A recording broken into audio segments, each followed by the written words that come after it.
কারাগারে নিরাপত্তায় সশস্ত্র প্রহরী নয়, থাকবে কুমির, এমনই এক পরিকল্পনা নিয়ে সমালোচনার মুখে পড়েছিল ইসরায়েল।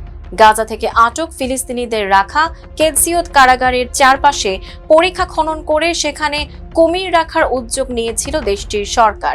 তবে প্রাণী অধিকার কর্মীদের আবেদনের পর আপাতত সেই পরিকল্পনায় স্থগিতাদেশ দিয়েছেন আদালত। ইসরায়েলি গণমাধ্যমের বরাতে আনাদোলু এজেন্সি জানায়, জাতীয় নিরাপত্তা মন্ত্রী ইতমার বেন গভিরের উদ্যোগে এই পরিকল্পনা নেওয়া হয়েছিল।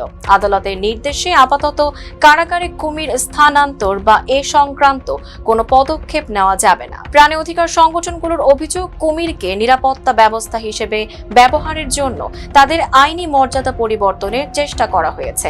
এদিকে কারাগারের চারপাশে খাল খনন সহ কিছু অবকাঠামোগত কাজ ইতোমধ্যেই শুরু হয়েছিল।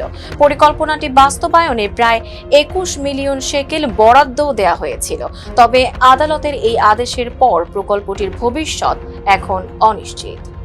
Tanjiba Nowrin, face the people.